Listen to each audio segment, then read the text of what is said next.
Welcome. Oh, we've got another visitor joining us. Come on in. It's my pleasure to extend our greetings from downtown Little Falls, New York, with our being in Rock City Center, right across the street from City Hall.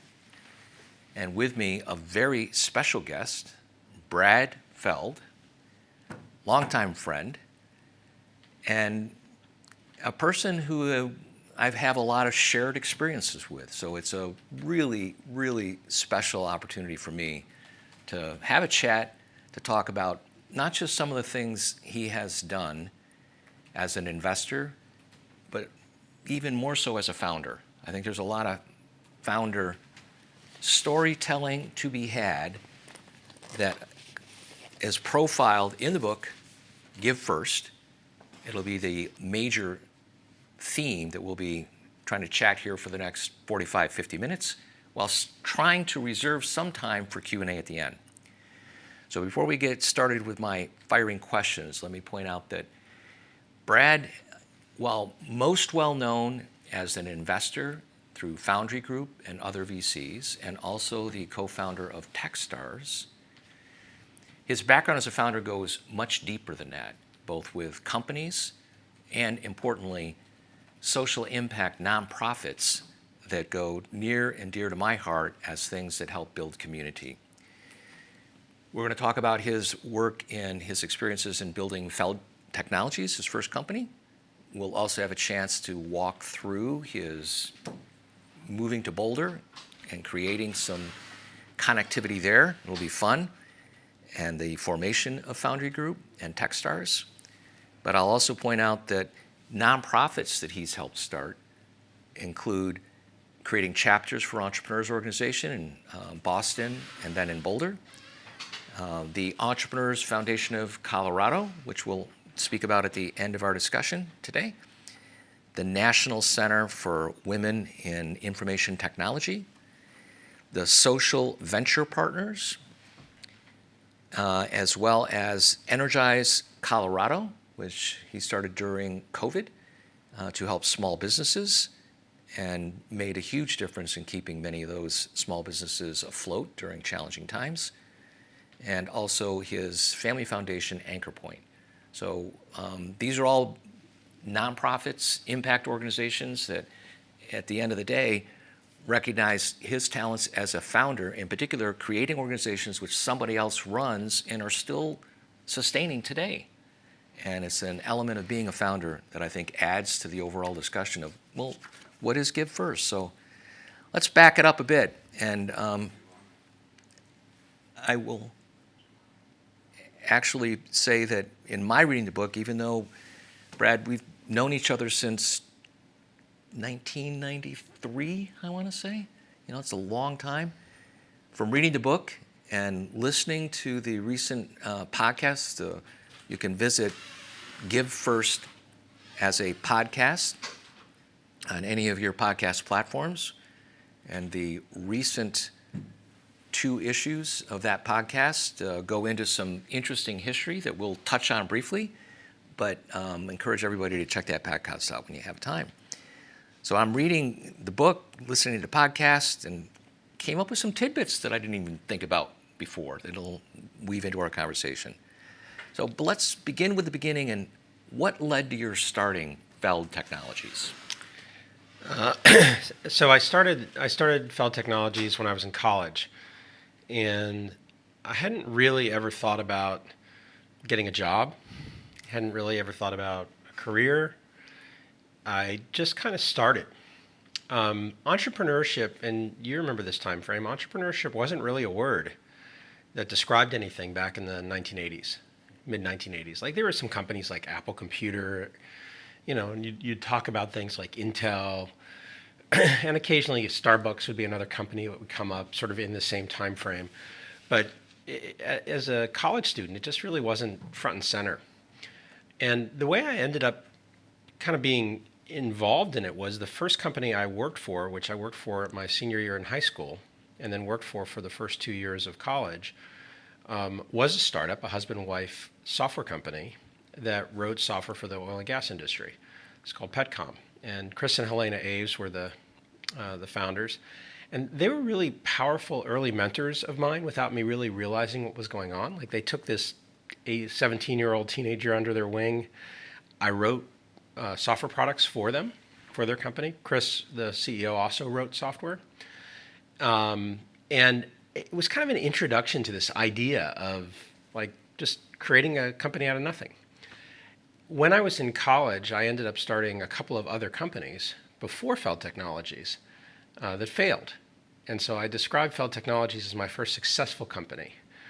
But I actually started a company with a couple of college friends called Martingale Software when the Mac came out, Apple Macintosh first came out. And I found recently some of that old stuff from that, you know, the documents we'd written. And it's kind of wild to like read some of the old stuff and remember from that, like the feeling of just being able to create something from nothing was so powerful, and being unconstrained by previous thinking. That first company that was successful, Feld Technology, Martingale Software failed. I had another company called DataVision that I started with a client of Chris and Helena's at Petcom, a guy named Gabriel Prieto. And we wrote a piece of software to do something called cephalographic analysis. And the reason that you've never heard of cephalographic analysis is we had one customer who was the guy who invented cephalographic analysis, and he paid us nothing to develop the product because, you know, he was the first customer. We never found a second customer, so the company failed. So I had these early lessons that were powerful on the positive about the idea of starting a company, also powerful on the sort of, oh, I have to do something that somebody cares about. And on the back end of all of that, oh, it's not working. Okay, well, why not? Try to figure out why it's not working. And that's okay that it's not working. Like, keep trying to figure out where it's going. So you learn from those experiences, you start Feld Technologies, that started to get some traction, and then there were challenges. So tell us about some of your most significant challenges and who helped you in a way that was meaningful. Early in that company, we made a couple of mistakes that were pretty profound. The first is we had no money. So the company was funded with $10. I provided $6 of it, Dave provided $3 of it, and my dad provided $1. That's how we split the stock up, 60, 30, 10. But we really had no investment capital. We then quickly hired a half a dozen part-time people over the summer who were my college friends, and we started doing a bunch of stuff. But we were doing a bunch of stuff that we weren't getting paid for. We didn't have any money. And we very quickly realized that, you know, we had a little, you know, consulting client here, consulting client there. So we had a little revenue coming in, but not nearly enough to cover what was going out. And my father had co-signed, personally guaranteed a loan for us, which was a $25,000 loan. And we kind of spent most of that money in the first couple of months. And realized, I mean, the conversation was kind of like, no, I'm not going to do more. Like, you know, and it's not really his money. He's just personally guaranteeing it from a bank. And like, okay. So we laid everybody off. Just Dave and I sort of retrenched. And we focused very early on making sure that every month we had more money coming in than was going out. It's kind of basic business 101, but we really hadn't incorporated that in our thinking when we got started. Now, my father, as an advisor to us, and really, I mean, he's a partner in the business, but he played an advisory role, was really helpful in that moment because he wasn't critical. He didn't say you're doing the wrong thing or I don't agree with what you're doing. He said, you know, some version of, kids, like, think hard about what's going on here. You know, like, if you want to be around in a couple of months, you got to figure out how to do something that somebody wants to pay you for. So that was kind of foundational at the beginning. I remember when it was hard when Dave and I told all of our friends, you don't have jobs anymore. And we kind of retrenched. We had an office. We'd actually rented an office, and we had to get out of the lease. Landlord was very friendly, fortunately, so we were able to get out of the lease. And then over the next year, you know, every month we made a small amount more than we spent, $1,000, $2,000. But by the end of the year, we paid back all the bank debt. We were back sort of on our footing. And we started to understand what we were doing. We started to have a vision and a focus for what we were trying to accomplish. And I remember maybe a year and a half later, we hired our first employee, a guy named Sean Broderick. And we were both really nervous about hiring Sean because we had had this experience where we'd added some people and then had to lay him off. And we had that conversation with Sean up front. And he kind of said, look, if it doesn't work, it doesn't work. It's okay. He was, 21 or 22. Like, I just want to go on this journey with you guys. It's going to be fun. And off we went. So that sort of fundamental experience of almost failing, almost dying at the beginning, and sort of figuring out what you had to do to build a base that you could build on, really came from that experience. And that is the story of every entrepreneur. Gets started with great ambition. Not hard to spend and money. Then run into 25,000 reality. Yeah, it's like, well, $25,000 went pretty quick, guys. Right? I think it was gone in a month or two. Right. And so you're trucking along, and then lo and behold, in 1991, Birthing a Giants, you mentioned in the book, you went to this program called Birthing a Giants. And you say in the book that this was a seminal moment. And so tell us about what was that program and why was it important in your development? So it's kind of an amazing moment in time. So we're now probably just about $1 million a year business. So we're a real business now. We've got 12 people. We've got a lot of customers. We've got a lot of stuff going on. Every day is stressful. We're working long hours. I mean, probably at this point it's 100-hour weeks for Dave and I. We had a culture where we didn't really want all the people that work for us to work that way. We wanted them to choose how much they wanted to work. So I think most people work, 40 to 60 hours a week on a regular week. But it was focused. It was really intense. But I had no peers. Like, I didn't know anyone that was running a company like me. I had no interactions with them. Some of our clients, I kind of had a relationship with whoever was the CEO or the leader of the business, but not really. Like, it was a client relationship. They were paying us to do something for them. So they might have liked me. We might have had a friendship, but it wasn't really the same kind of thing because I couldn't kind of say, well, I'm really scared that I can't make payroll this month. Like, that was not the thing you said to the customer. Clients are not peers. No, it was a different relationship. And so I was lonely. Yep. And I had Dave, my partner. I had my dad, who was in we were in Boston. He was in Dallas, so I could call him and talk to him. But it was still my dad. It was my paternalistic relationship. He cared about me, and he had his own business, which was he was a medical doctor, but he had a pretty big medical practice, so we could talk about business stuff. But it was still parental guidance rather than just somebody I could hang out with and say, I'm scared shitless about what's going to happen, or I'm so stressed because of this, that, or the other thing, or I have this thing I want to do and I really just don't know how to put it together, or how did you deal with this? I have this problem. How did you deal with it? I see this advertisement in a magazine called Inc. Magazine, which is still around, but at the time it was the only thing for entrepreneurs. There was no real entrepreneurial anything to read. There's obviously no internet, so you get a magazine. And I would read it cover to cover every month, but it never, like, I kind of looked up to these people. It's like, oh my God, if I could only one day meet these people. And I see this advertisement. It's a one-page advertisement for this thing called Birthing of Giants. And the qualifications are you have to have a company with $1 million of revenue, you have to be under 40, and you have to be a founder. And we had less than $1 million of revenue, maybe $900,000, $950,000 revenue. But I'm like, what the hell, I'll apply. Apply.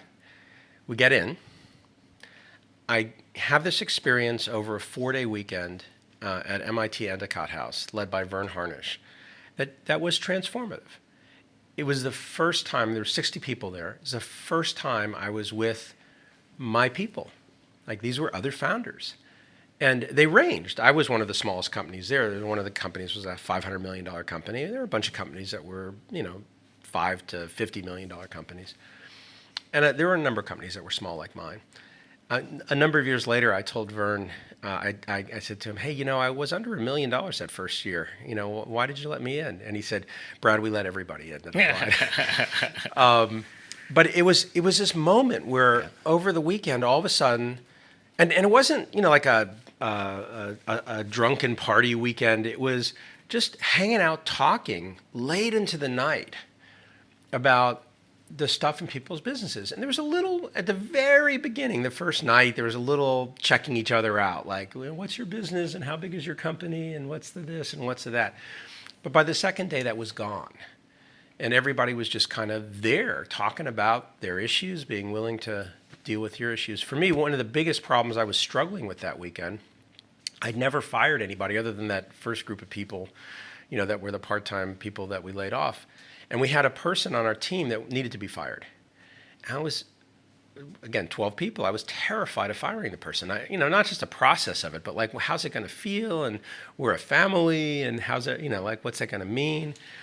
And the advice I got, the ability to, and not even advice, you should do this, but the ability to have the conversation, well, when I fired my first person, blah, and some of it was cliches, like, oh, I never regretted firing somebody that wasn't working. But just like going through those and talking to other founders and hearing them explain to me their situations was that related to this problem that I was having was fantastic. So I came back to Boston after that. And I think probably we did fire the person pretty quickly afterward. But for maybe a month or two, I had the seed that was planted that started to grow, which is, what founders need? Founders need other founders. Yes. They just do. It's a hard, lonely thing. And they need other founders to be not just friends with, but to have a different kind of relationship. And so, in my early 20s, I was starting to think about this without really knowing what it was.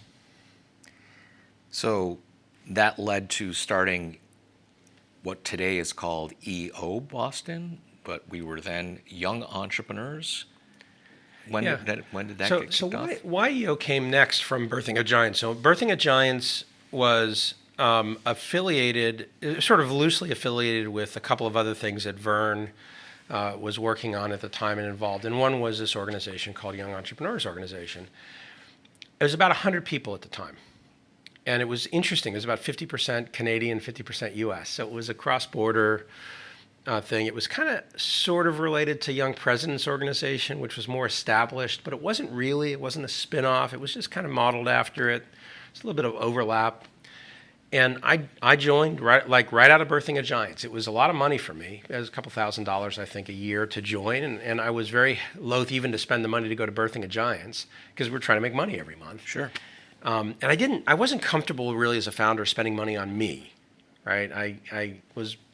That was always a little bit of a struggle in the context of the business at that point. But my partner Dave encouraged it and supported this idea of, look, Brad, you're getting something from this. You've got a lonely job. This is important. I joined YEO, and they had a couple of chapters in the U.S., one in New York. A guy named Doug Mellinger, who we know for a long time, I think had started that chapter, I think. And I just started a Boston chapter. I'm like, all right, let's just go find some people in Boston where I was living that are like this. And it happened very fast, and it was not hard to find the first 20 or 30 people. Once you went out and started looking, yeah, they were there just everywhere. But you gave them a reason to start coming together. And that was the thing. And that was the thing that was so interesting to me was it wasn't like I felt totally alone, and I was starved for this kind of connection. All I had to do was look around, and there were lots of other people that had all kinds of different businesses that were starved for the same kind of connection. And off it went. I ended up being on the YEO board for a number of years. With a guy named Bill Ritchie, we introduced the internet to YEO. YEO was one of the first organizations that had a website. I actually went and looked at the website on the Wayback Machine recently. It's quite amazing to remember. I looked at it, I'm like, yep, I remember making that website. We introduced email to everybody, and all of a sudden, YEO's running on email in the late 80s or maybe early 90s when nobody's really running on email yet. The internet's not a thing. It was pretty awesome. And what happened, and you had this experience too with me, as that group of peers got bigger and more vibrant, more diverse, different businesses, different people, different geographies, different experiences, there was some magic that started to happen where it wasn't only that you no longer felt alone, but you understood the impact you were having by being a founder and by leading a business and by growing a business, not just through the success of your own business. And a lot of the businesses didn't succeed. Plenty of them failed. So then you had a support system of you're struggling with this or struggling with that. But you could see how those leaders and those founders, as they grew some and matured over time, started to have more ambition, not just around their business, but around things that impacted where they were, the communities they were in, the people that they worked with. 1993, Ameridata acquires Yep. Feld Technologies. And so now you're a young founder working in a large corporate. Tell us about that experience, and specifically including who helped you inside Ameridata that set the stage or another building block towards Give First. Yep. So Ameridata was a corporation, but it was also a startup. The two founders, who are the two co-chair, Len Fassler and Jerry Pock, who were the guys that I think of as buying that for my first company, and both became extremely good friends. Len passed a few years ago. Jerry, I actually texted with him the other day about something. They were accomplished founders. This was not their first company. The company that they were running at the time that it bought Feld Technologies was called Sage Alerting Systems. They ended up buying a company called Ameridata and changed the name. My company was Feld Technologies. They bought a company called Ameridata, and then the parent became Ameridata Technologies. So I like to joke that they used the technologies part of my company on it. Ameridata was a much, much larger company. They also bought about 40 companies in 3 years, and we were the 7th company that they acquired. So they're very, very rapid deal making, lots of chaos, lots of stuff I had no exposure to. And I was extremely fortunate to have my life intersect with them for lots of reasons. One was it was a good time for us to sell the business. Like we had gotten to a point with the business where it was a couple $1 million a year in revenue. It was very profitable, but we were struggling with the next phase of growth. I had never done any deals. I'd never made an investment. I'd never bought a company. I never even thought about it. And this time with them both gave me some financial resources to be an angel investor. And so I became an angel investor in the 1994 to 96 time period, which was at the very beginning of the rise of the commercial internet. And I did a lot of investments. I was doing about an investment a month. I was in my late 20s in Boston. And so all of a sudden, I was one of the first people in my cohort to have a company acquired. And so all of a sudden, a bunch of the other founders wanted to spend time with me. I could invest in their companies. I could be an advisor. I could do whatever. So like a lot of foundational things happened in that moment, both that I liked and that I didn't like. So I had to sort of sort my way through it. But the really powerful thing was the relationship that evolved with both Jerry and Len. With Jerry, I learned a ton of stuff and spent a lot of time kind of, the cliche, at his feet, right? With him in meetings, watching him, observing him, learning from him, helping and engaging, but sort of behind the scenes. With Len, he kind of very quickly kind of put his arm around me and said, "Come on, let's go." And Len was about 30, a little bit over 30 years older than me. And he really gave me a front row seat at the way he was thinking about what he was doing. And it wasn't just, let me teach you. It was, let me get you involved. Let me do these things with you. And it was something that very, very quickly generated a level of emotional intimacy that I had never had before in a business context. A very close personal relationship with my first partner, Dave. Of course, my father, very close personal relationship. But this was a person that I didn't know. I'd spent very little time with, and I felt this warm embrace that allowed me to go up this learning curve incredibly fast on a bunch of stuff.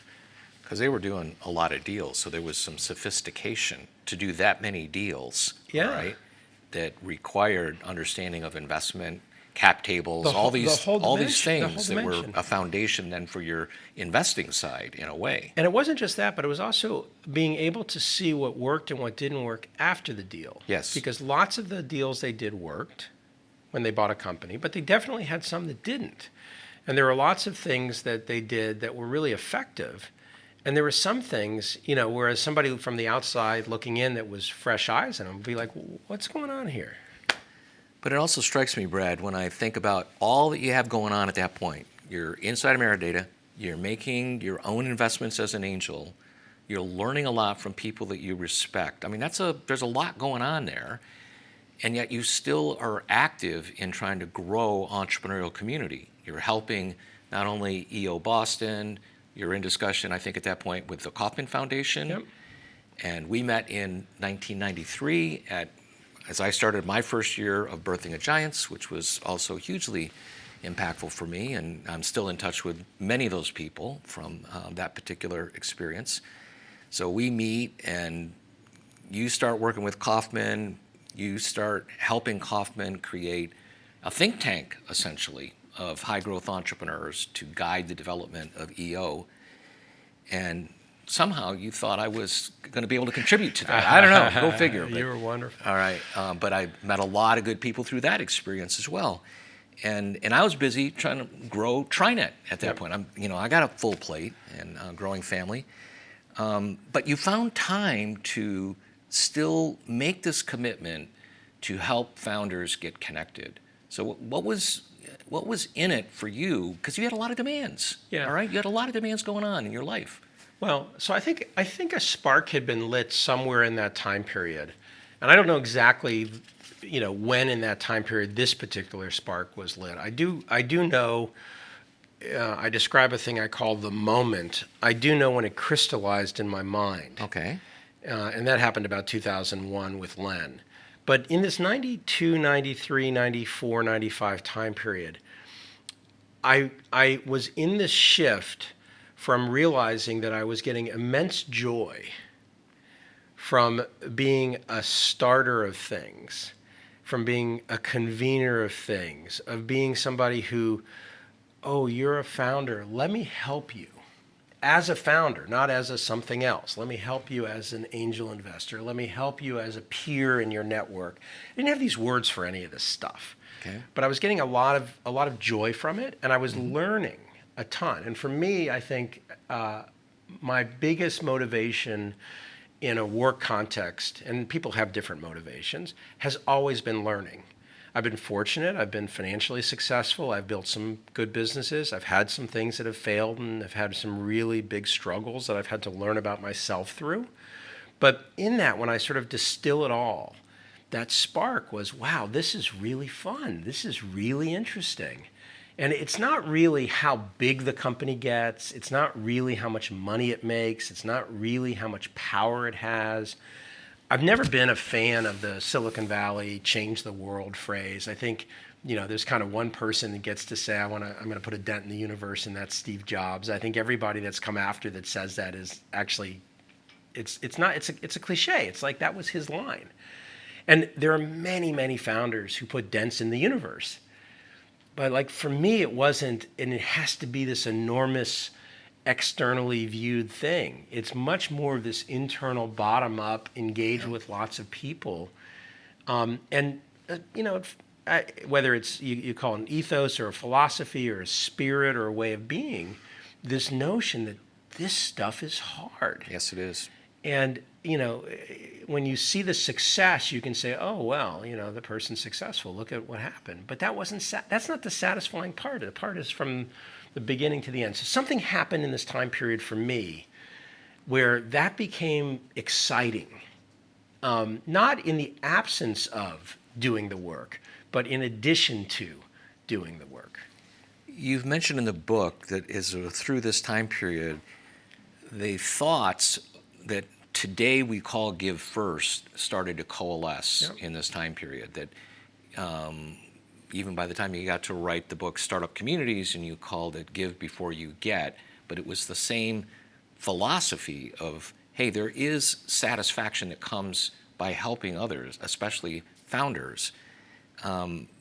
So why don't we maybe shift here a little bit to have you unpack the definition of Give First? Sure. Like how do we define Give First? And why don't we start there? Okay. So it's important to understand that Give First is a philosophy. Okay.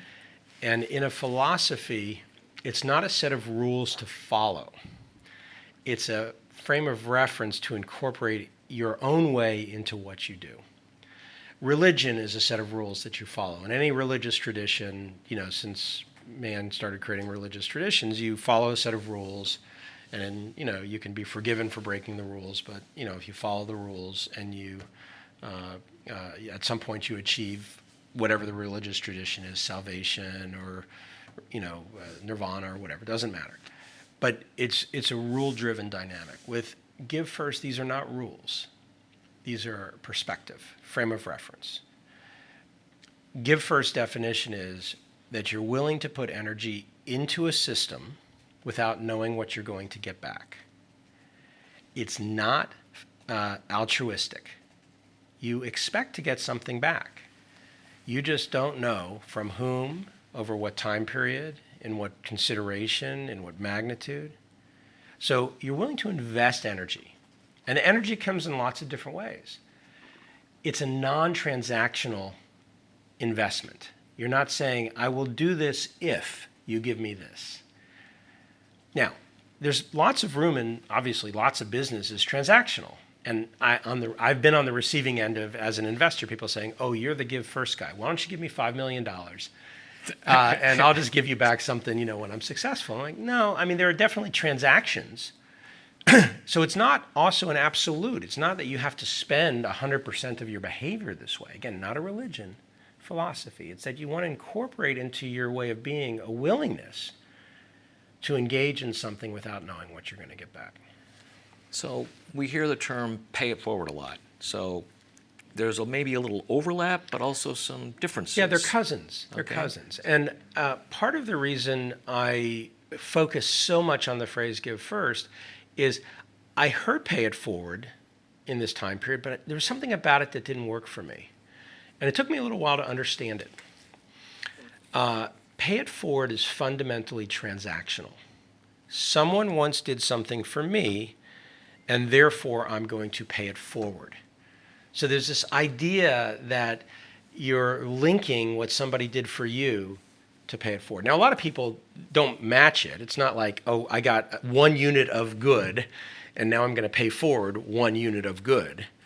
But it sort of fit within that container. And I really wanted to create another concept that was non-transactional. It was not obligatory.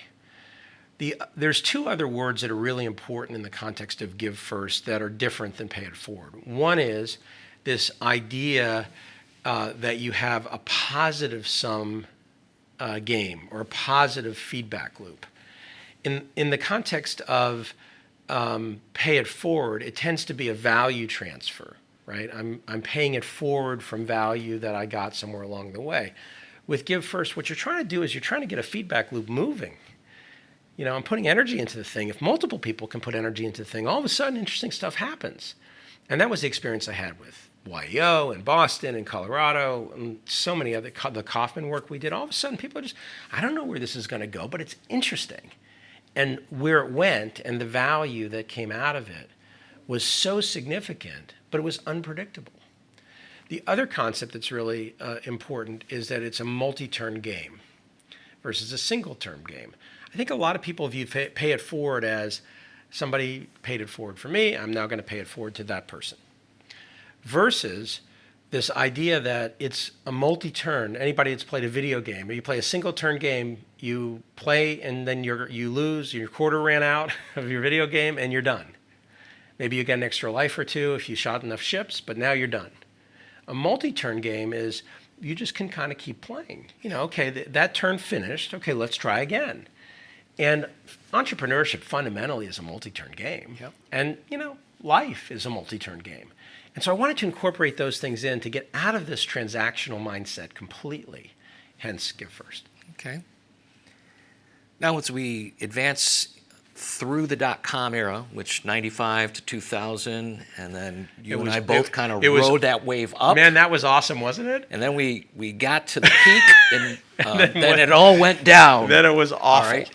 So as we think about the period middle of 2000 to 2001, end of 2001, anyone that was as deep in tech as both of us were at that point in time and still lived to tell the story, there's a lot to it that the next generation can learn a lot from. So how during those dark days of what I refer to as the dot bomb, how is it that you kept afloat and still kept in the game of building community?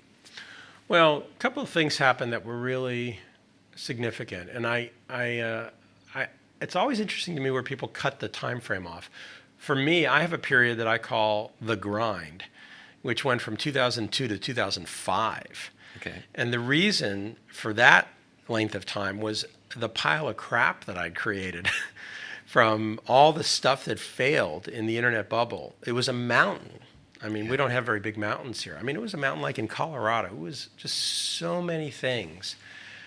And on that mountain of crap, some good stuff came out of it, right? So it wasn't that everything failed, but it was just hard. There was so much of a mess because so many things got overfunded, overbuilt, didn't have business models that worked. The sort of investment capital for it vaporized. The public markets vaporized. So all the things that had built this big rise, and the rise, you remember, was kind of like over 4 or 5 years, Yes. and then the collapse was like in 12 Boom. months. Yep. And then, you collapse, you can say, okay, I'm done. I'm like, no, I'm sitting down here with this mountain of garbage. Let me try to figure out what to do with it. So over that time period, a couple of things happened. One was, and maybe it's a cliche that misery loves company. Like if everybody's in a rough spot, there's not much posturing about it. You're like, all right, we're in a rough spot. Let's go figure it out. And of course, this wasn't just an internet problem because in 2002, I think, 2003, Enron went bankrupt, WorldCom went bankrupt, people started going to jail. Yep. Like it was a rough time for technology, for business, for telecom, for this notion that the internet was going to transform everything.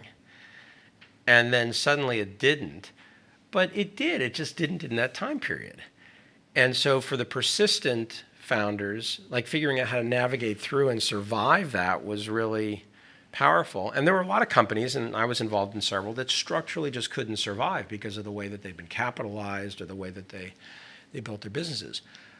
I found that the value, the non-transactional value of the network that I had built and the relationships and friendships that I had built with other founders was profound in that moment. Because if I had been as alone as I was, when I first started Feld Technologies in, 1987 or 88, and had had to confront that, I don't know how I would have. But now I'm confronting it with lots of other people who are confronting it, who are oriented to be emotionally and intellectually honest about what's going on rather than bullshitting each other. And, oh, it's okay, I'm killing it, it's all good, I'm about to die over here, but don't look over here. And that there's a lot of energy that comes from that that's really powerful.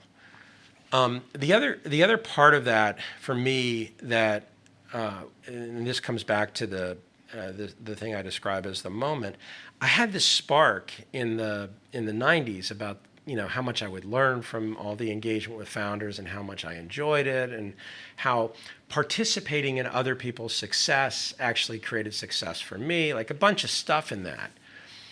But I had a moment with Len where Len Fassler, who he and I were co-chair of this company at the time called Interalliant, which had gone public. At the peak was worth about $3 billion of the internet bubble. And in 2002 went bankrupt. Now, the business itself was a real business. I think our largest revenue year was about $200 million in revenue. And we'd started in 1996, so it grew very, very quickly. We had mastered the art of one thing, and that was losing $5 million a month. We were outstanding at that. And I say that tongue in cheek because at the time, the only thing that mattered was growth. And investors rewarded growth. So the faster we grew, the more the company was worth. And nobody cared about how much money you made. Because there was always more money to raise during You that could always period. raise more money. Yep. And the thing that ruined the company ultimately was we raised in 3 days $160 million of debt instead of equity after we were public. It was a type of deal, about 30 companies did this same deal that we did. 29 of them went bankrupt. So it was just structurally a bad financing type of deal. Merrill Lynch was the bank that promulgated that particular type of financing. There's a lot of stuff after the fact. It wasn't totally legal. It was just a dumb thing to do for these money-losing companies. If you believed that there was money always available forever, it was a good idea. But the second the money reversed, it was a terrible idea. And in that experience, Len, again, is 30 years older than me. He doesn't need to be doing this. Why is he spending his time on this? He's in his 70s now. He's getting up every day. He's fighting for the survival of this company. He doesn't have to do it. Doesn't need it from a financial perspective. Doesn't really need it from an ego perspective. And he's there fighting as hard as I am for the survival of the company for I'm not quite sure why. And what I realized, with some distance, is he's doing it because of his love and commitment for the people that he's spending time with in the context of this work. It's not an economic decision. It's a relationship decision. It's not a light commitment to engage. It's a deep commitment, regardless of what happens. And that was really profound for me. Like it brought a bright light on a lot of my values that up to that point I hadn't been able to focus on. Adding further credence to that notion of the relationship building is that much strengthened by the give first approach in everything that you were doing. And then those relationships in Len's case were critical in the commitment that he had to get through that dark period. How about in the book, you talk about the random day interaction in 2006 with David Cohen that ultimately led to Techstars. Kind of an interesting little background. So tell us about that particular interaction and how that resulted in the creation of Techstars. So, I lived through this period I called the grind, 2002 to 2005, where I just, heads down and worked on the companies I was involved in. I had about 25 companies I was involved in at the time as an investor or a co-founder. And by about 2006, like a lot of that had sorted itself out. The stuff that was not going to work had not worked. The stuff that was working, there were some good companies in that mix. And I sort of started to pick my head up. And I was doing a thing. I'd become very visible in Colorado as a founder. My wife, Amy, and I had moved there in 1995. And I had made a bunch of investments during the internet bubble, so I was well known. I continued to have money to invest through the grind. So it wasn't that I just stopped in 2002. I kept making investments, 2003, 2004, 2005. I found myself in this place where because I was so visible, everybody wanted to get together with me. And I like to be accessible. That was part of the fun of all of this and building the network and having the network continue to expand. I'd started YEO Colorado. There were probably by now 100 people involved in that. I started a thing called the Colorado Internet Keiretsu. I used the Keiretsu word from a Japanese word. The first venture fund I was part of was affiliated with SoftBank, which is a big Japanese company, so we played around with Americanized concepts of Japanese words all the time. And there were probably a couple hundred people that were internet-related people in Colorado that were all part of another sort of network group of founders who were working on this stuff. And it gotten to the point where if I responded yes to everybody who wanted to have lunch or coffee with me, all I'd do is have lunch or coffee all day. It's just impossible. And so I decided to start doing something I called random days. So one day a month, I would spend the bulk of a day having 15-minute meetings with whoever wanted to meet with me. And I created a little online calendar thing before online calendars were a thing. And you went online and you registered for a slot. Had nothing to do with it. I usually had these meetings, not always, but usually had them in public places. So, people weren't like queued up waiting to get into my office. It was more like hanging out in a coffee shop. my assistant would come, and every 15 minutes, I'd sit down with somebody and say, all right, the next 15 minutes belong to you. It's on your mind. And there was a backlog. It would take a couple months, 3, 4, 5 months to get on the calendar sometimes. But it was really fun. And it also allowed me to then not have this kind of continual switching throughout the day of, oh, I'm just meeting this person for 15 or 30 minutes to have coffee to meet them. I eventually learned I wanted to do 2 things in each meeting. One is I wanted to learn one thing. That was for me. The second was I wanted to connect a person to at least one other person. That was for them. And the connect was a proxy for help them in some way. Most people wanted a connection. Some people wanted a very specific piece of feedback too, but I was always trying to make sure that I didn't leave that 15 minutes without something that the other person felt like that was worth it to me. And remember, their agenda was there, so a lot of people would show up with no idea what to talk about. And so I'd have to figure out how to guide them to something that was actually going to be useful to them. David had an idea. David did. David showed up. I never met him. Took him about 3 months to get on my calendar. He slid a piece of paper across the desk to me and started talking. And I can't read and listen very well at the same time. I have to do one or the other, and I prefer to read. So I said to David, let me read this. Give me a sec. I read it, and it was a very lightweight description of what Techstars was going to be. Just an idea. He'd been an angel investor. He'd made some angel investments. After selling his first company, it wasn't very satisfying to him to be an angel investor. He thought there must be a better way, and he wanted to put together a group of about 10 companies for a summer, fund them, and hang out with them for the summer and help them get their companies up and off the ground with the hope that a couple of them would turn into something interesting. And what was his ask for you? Well, he didn't really have an ask. So I said to him, this is awesome. How can I get involved?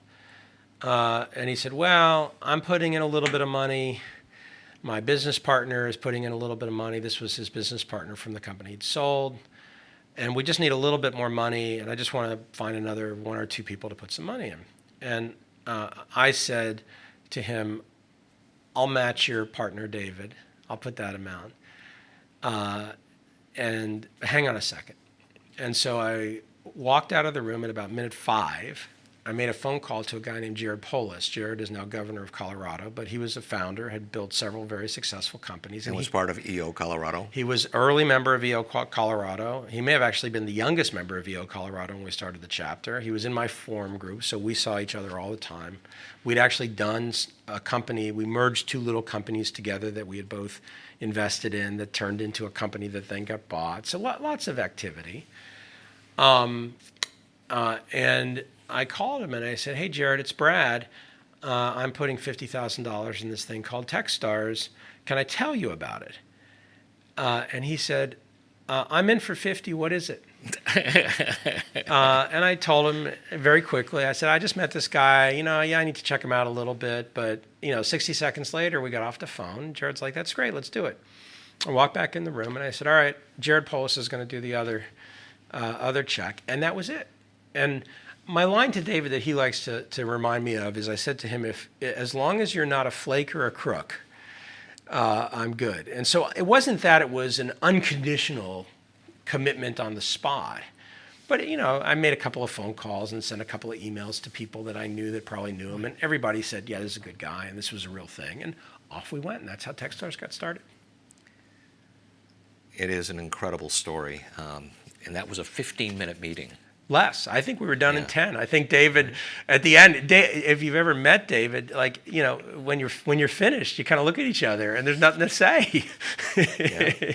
Well, in Techstars today, just brief snapshot. Sure. Techstars today is a global organization. It's funded about over 4,000 companies around the world.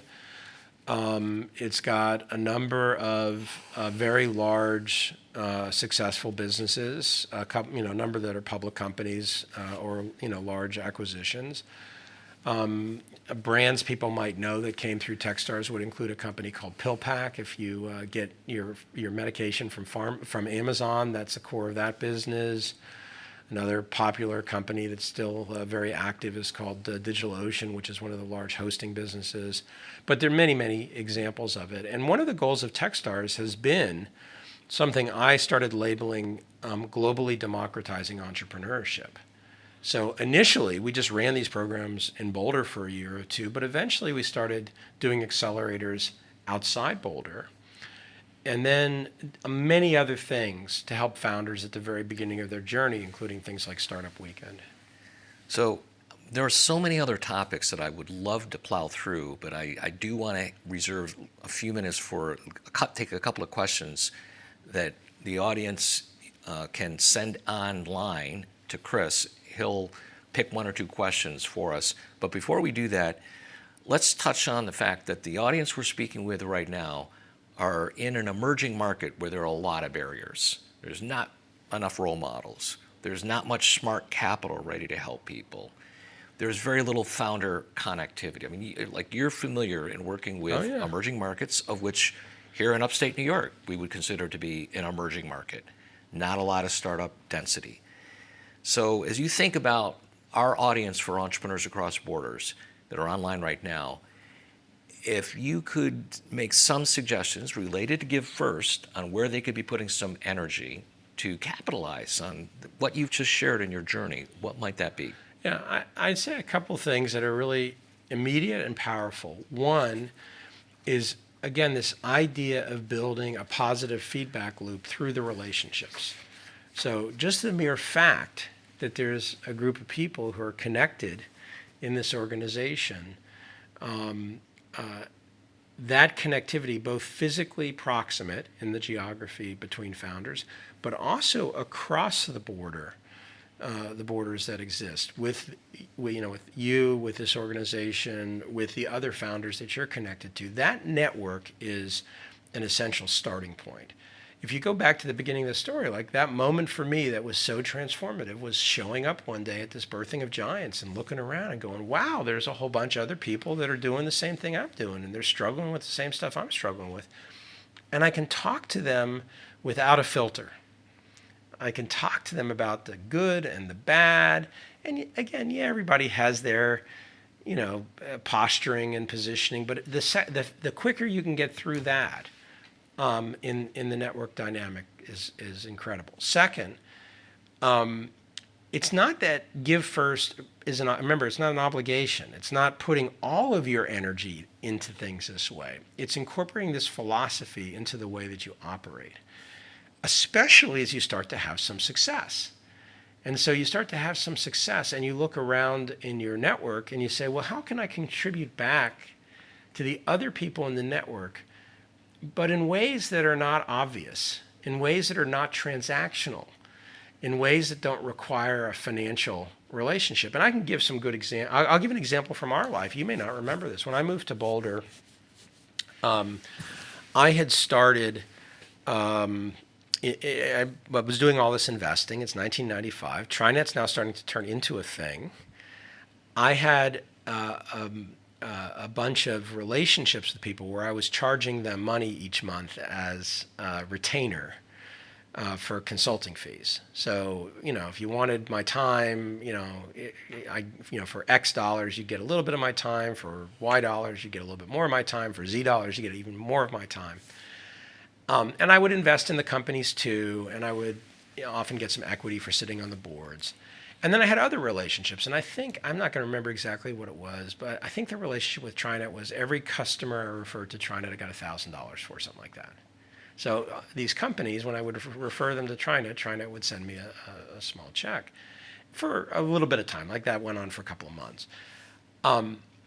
I woke up one day and I was making plenty of money from all of these relationships, but it wasn't satisfying. And some of it was that it was obligatory. Like, I was in this position where it's Saturday afternoon, if somebody called me and they were paying me a monthly fee, I had to respond to them. And if I didn't, even if they weren't paying me the monthly fee that got them response on Saturday or whatever that was, I can't remember now, they weren't happy. And so at the end of one month, I fired everybody. And I just said, look, I don't want a financial relationship here. I'm going to keep helping you. I said to everybody, if you want to give me to give you back the stock, I'm happy to give you back the stock if you don't feel like you're getting the value from me. Nobody took me up on that. Everybody was happy to continue to have me have the stock. I think everybody was relieved not to write me a check each month. But I think the value equation increased. In other words, because I was no longer beholden to people a certain way, there was a looseness in the relationship. I remember the same thing with TriNet. It's like, I don't need the referral fee. You're a great business. Let me just send people to you. And TriNet ended up building a pretty big book of business in Colorado, just as a result of a bunch of those references. So sort of the same idea, I use this as an example early on. Once you start to have some success, look at yourself as somebody who can contribute to the ecosystem without necessarily having to extract something from the ecosystem, because that'll help the ecosystem accelerate. Yeah. And then maybe the last is I've failed at a lot of things.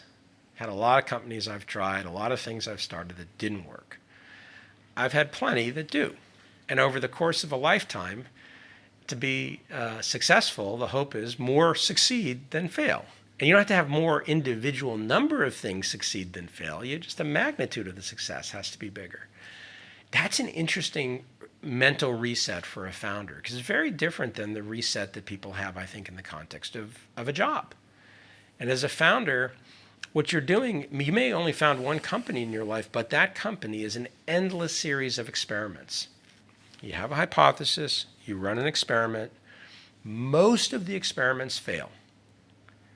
You learn from the experiment and learn from didn't work. You change your hypothesis, you run another experiment. And when the experiment does work, you do a bunch more of it. And so that mindset that you're constantly trying new things and learning from what doesn't work, and then applying that back in to what you're trying again to eventually find what does work, is such a fundamental part of being a founder. And again, very, very different than almost all other forms of work, where you're trying to get to a particular outcome, but you don't have the same tolerance for making mistakes, where the mistakes really are the fuel for learning rather than the judgment of whether you were right or wrong. All right. Unfortunately, we're going to have to close, all right? I used up a lot of question time. Yeah, See, he used one more question. Do we have questions? Well, but I have an offer that we'll be able to make to this audience, and that is we will try to manage the time in the session that we're going to have that will be at 12:30 Eastern, 11:30 Jamaica time. And I will tell you now how any of you that are on this webcast right now can access that later session. We'll put in a Q&A then and give priority to these people that are on this webcast. And you would find that webcast by visiting rockcitycenter.com, and you'll see on the events page the opportunity to hit the webcast. And it's CENTRE. It'll get there either way. Okay. All right. I have an offer Okay. for this group. Please. How many questions are there about? About 5. There's 5 questions. Let's do the following. Why don't you send me the 5 questions in a doc? I will answer the 5 questions, and I'll just do it. I'll do it in writing rather than a video thing, and then we can send that out to the whole group, so the whole group That gets the works. benefit of the questions. And I'll put some thought into the questions. And try to tailor them to the specifics. And by the way, if people are still on the connection, you can have 6 or 7 or 8 or 10 questions. So if you got some questions, toss them in now, and I'll do it on the plane back tomorrow. And a reminder that the book, Give First, has a lot of the principles of mentoring, which we didn't have the opportunity to delve into, including the Techstars Mentor Manifesto that lays out not only how to be a great mentor, but how those of us that are mentoring can have our lives enriched by following the principles that are in this book, Give First. Entrepreneurs Across Borders is having a whole case of these books shipped to Jamaica, and I'm sure as you attend additional gatherings, not only with Entrepreneurs Across Borders, but Silicon Carib and others that Ingrid Riley, our very important partner in Jamaica, conducts, we'll be making these books available to all of you. So thank you for the time together this morning, and Brad, for all that you've shared. My and pleasure. all that you Thank do. y'all for being here. Okay.